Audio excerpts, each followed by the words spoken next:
And now, a soaring expose into the escalating price of rockets. Escalating price of hay. Escalating price of hay and rockets. No, there's no rockets. No, there's no rockets. It's a rocketing price of hay. Basically, the price of hay is rocketing, and we don't know what to do about it. Alright, thank you. £100 for a bale of hay might seem excessive, but I'm here today with Pegasus and a few other horses to actually show you this bale of hay, because it's not just an ordinary bale of hay. This is a giganticus bale of hay that comes in at 600 kilograms.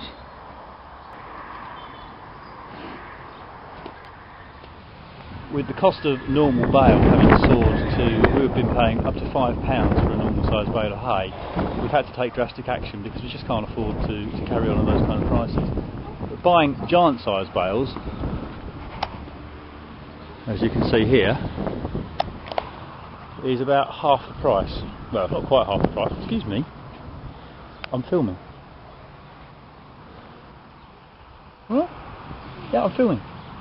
It's about £3.80 a bale, this works out, because one of these giant bales is the equivalent of 25 normal bales, possibly a few more.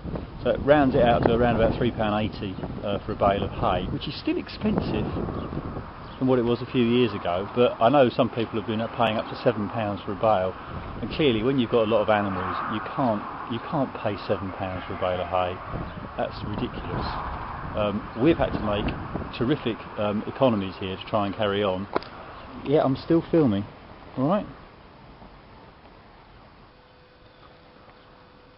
It's much more inconvenient having these large bales of hay, because the small bales of hay are...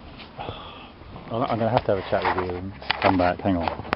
We would rather use small bales of hay because it's a lot more convenient, particularly when you're making up hay nets for horses in stables.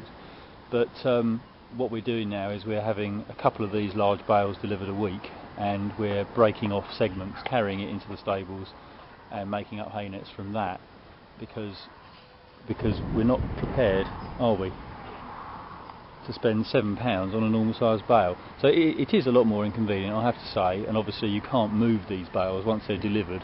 They're put in place and the horses eat them. But we had 2 bales delivered last week of this big stuff, and we've got, I don't know, was there 17 horses outside in this area, and they ate about 1 and a bit of them in a week.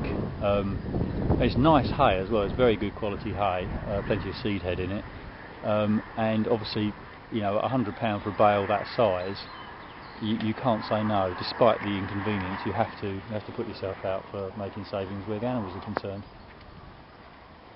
Okay, cut.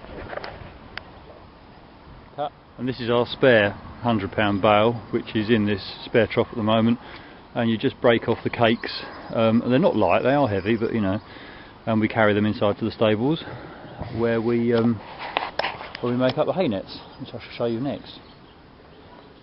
And here we are inside the stable block, and here is a pile of hay I prepared earlier. So these are the end clumps that I've barrowed into the stables. There's Rusty, he's just enjoying a nap, guarding that end of the hay, and there's Dusty, his brother, her brother rather, who's guarding that end of the hay. And here are some hay nets I made earlier. It's actually quite easy to handle this stuff, it's much easier than we thought it was going to be. But in the scheme of things, we can't pay, you know, I don't even want to pay £5 for a bale of hay, and obviously at £3.80 equivalent, you just can't say no.